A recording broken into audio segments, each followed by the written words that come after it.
Olá pessoal, nós estamos com ninguém menos que a Abigail Hopper, que é a CEO, presidente da Associação Norte-Americana de Energia Solar Fotovoltaica, Solar Energy Industry Association, a SEIA, e também uma parceira estratégica da ABSOLAR, né, representa esse setor nos Estados Unidos.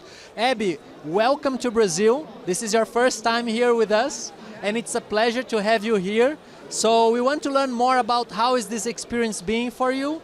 Also tell us a little bit about the work of SEIA, who you guys are, what you guys do, and how you're feeling our event, and what are the perspectives in the US and your plans for the big event you guys have next month.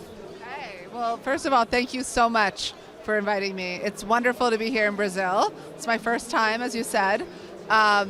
It's been so exciting.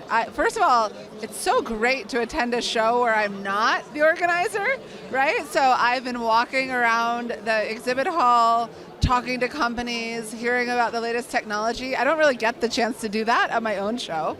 So thank you for providing me with that. I have been struck by how many companies we have in common and how many companies we don't. So I've been taking some photographs of companies I might want to try to recruit to the United States. But I think more than anything, the thing that I'm sort of taking away from this incredibly exciting vibe that I feel here is just enthusiasm about what we can accomplish together. You and I have done a good job sort of human to human and association to association, but this gives me a lot of not just hope, but also energy to make sure that our companies can benefit from this relationship as well.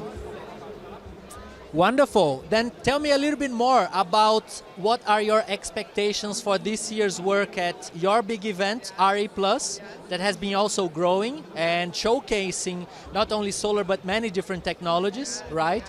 So what's on your radar and how are you seeing, I know it's a complex question, but how are you seeing the elections that are coming up in the US? Oh my gosh, so many questions.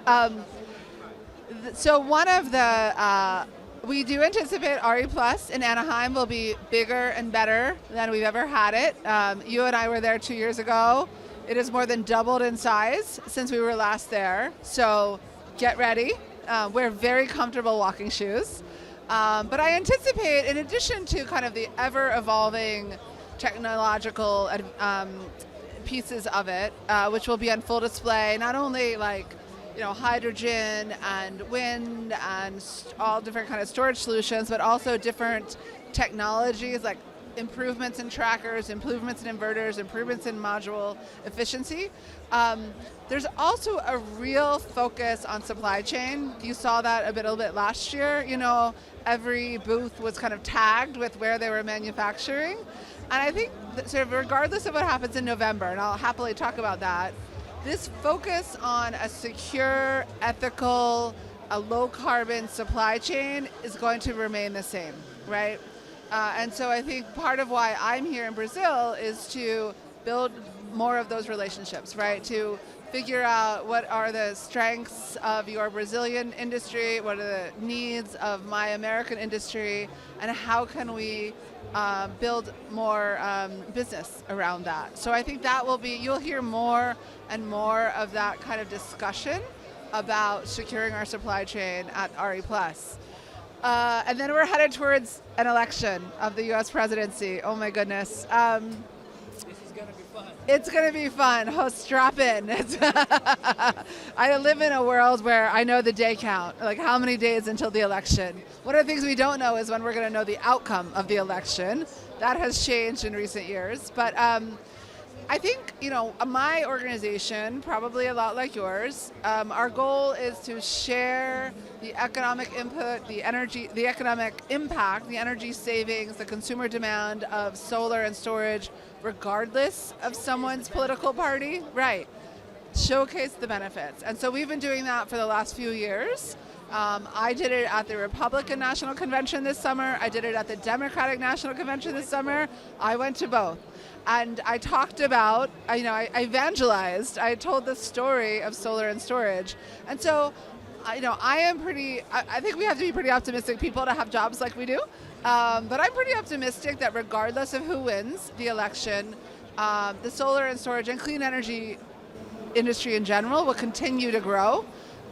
It may affect the pace of our growth a bit because different policies will be impacted, but I do think we're going to continue to grow. The consumer demand is just way too high, and the value proposition is too great for our country, certainly, to turn its back on the clean energy revolution. And let me ask you a question about the long-term goals.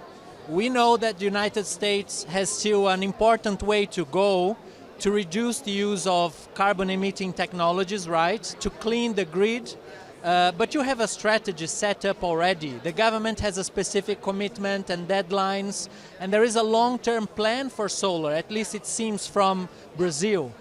Can you comment a little bit on that? Because this is something that we also want to engage more our government into. Yes, it's so important. So, I've served in government in the past, and then obviously I've served in private industry, and I don't think it can be understated how important it is for a government to set those goals and to make clear to the private sector what the policy of the government is, sort of what are going to be the priorities moving forward, so that private industry can determine how to allocate capital investment, sort of what markets to pursue. So I'm really happy that our country has done that. And so I would imagine that you guys influenced it. We did have a fair amount of influence over that. The interesting thing that's happening in our country, and I think in your country as well, is that ours is a percentage of electricity use, right? A certain percentage will be from clean energy resources. In 10, 15 years, we anticipate more than half of that will be from solar, which is very exciting. But our energy use is growing, demand is growing, and as you and I talked the other day, that's a pretty new development, right? That is exciting, but it presents lots of challenges because there is this speed with which we have to keep building new generation, and if we run into some of those transmission challenges, permitting challenges, land use challenges, residential siting challenges, interconnection, my concern, and I'm sure like yours, is that we'll default to what we've always done. In your country, it's hydro, probably, and in my country, it's fossil fuel. And so there is an urgency to kind of addressing the fact that demand is growing and ensuring that we don't just build more fossil because it's the thing we know how to do the quickest. Well, Abby, this was wonderful. Thank you so much for being with us here today.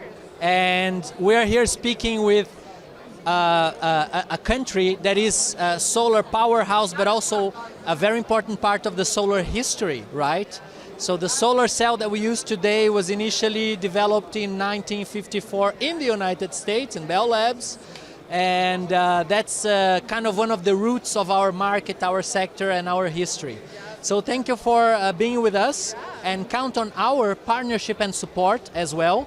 We very much look forward into establishing a more strong connection between ABSOLAR and SEIA, sharing best practices, sharing ideas, also sharing members, of course, and also knowledge between our teams. So you know that you have a friend here, a friendly market and a friendly association to help you move forward the great work that you're already doing in the United States. Congrats for that, and count on us. Thank you. And you too, you have a friend in me, a friend in my association, a friend in the U.S. market. I heard you're about to celebrate 11 years of your association. We just celebrated 50 at SEIA. So we're here to stay, right? We are both here to stay. And I look forward to walking this journey with you. Wonderful. Thank you so much, Abby. Thank you. Bye.